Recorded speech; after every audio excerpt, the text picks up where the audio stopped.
Hi everyone, thank you for enrolling into this module. The title of this module is Basic Concepts of Nanomaterial. My name is Munzi bin Abdullah from the Institute of Nano-Optoelectronics Research and Technology, INO, University Science, Malaysia. So let's get straight to our first topic or our first video with the title of the World of Nano.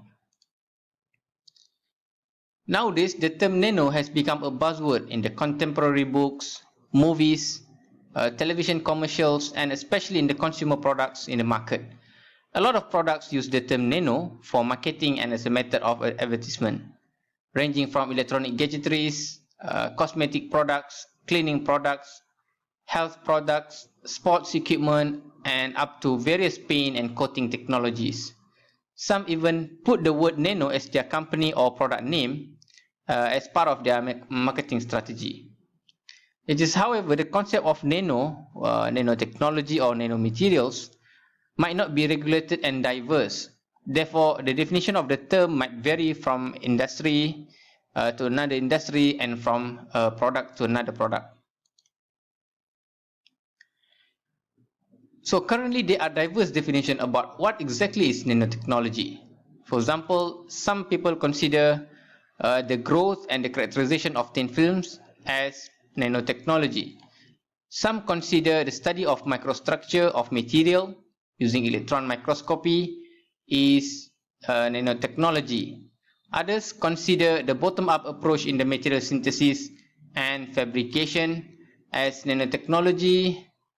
Others consider the application side or application parts of nanotechnology such as microelectromechanical system, in short MEMS, and lab on chip. Drug delivery is another application, for example putting drug into nanomaterials such as carbon nanotube or gold nanoparticle so that the drug can be delivered into specific parts in our body. What else? Nanosensors, right? Nanosensors, some people working in the nanosensors, and more futuristic and science fiction like opinions are that nanotechnology means something very ambitious, such as this miniaturized submarine in the bloodstream, smart self-replication nanorobots monitoring our body, and the idea or the concept of space exploration such as space elevator using carbon nanotubes. And there are many other definitions that people working in nanotechnology especially use to define the field. The many diverse definitions of nanotechnology reflect the fact that nanotechnology covers a broad spectrum of research field and require a true interdisciplinary and multidisciplinary efforts crossing boundaries between physics, chemistry, mathematics, electrical engineering, mechanical engineering, chemical engineering, biology, and biotechnology. So in general, nanotechnology can be understood as a technology of the design, fabrication, and application of nanomaterial. Nanotechnology enables us the following. The first is to control the matter on the atomic level, referring to nanomaterials. And the second is to build using atoms as the building blocks to become a nanomaterial or nanostructure. And the third is to manufacture novel nanomaterials with novel properties. Now you might ask, what is nanomaterials, right? Defining nanomaterials is never straightforward. So the main reason for this is the size-dependent properties of material evolve from bulk to nanoscale in a continuous way. So therefore, there is no particular boundary of scale that we can use to define the boundary of nanomaterial.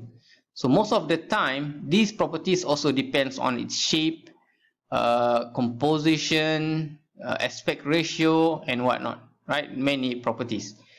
And in fact, the definition of nanomaterial is still an active area of scientific and policy debate, although few accepted requirements are small in size, high surface area, and enhanced reactivity over bulk materials.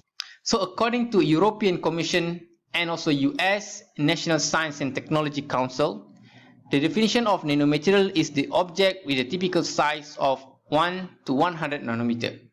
But this is not necessarily agreed by everyone working in nanotechnology field. Some set the requirement that materials need to be at least 50% with the size between 1 to 100 nanometer for it to be considered nanomaterials. Others, they put the higher limit up to 250 nanometer, and some suggesting a weight-based threshold for the size distribution for the definition of nanomaterial. So therefore, as part of the activities in this module, at the end of the video, please write in the comment section, what is nanomaterials in your own word? By now, you should be aware that the word nano is actually a prefix that is equal to the order of 10 to the power of negative 9 meter.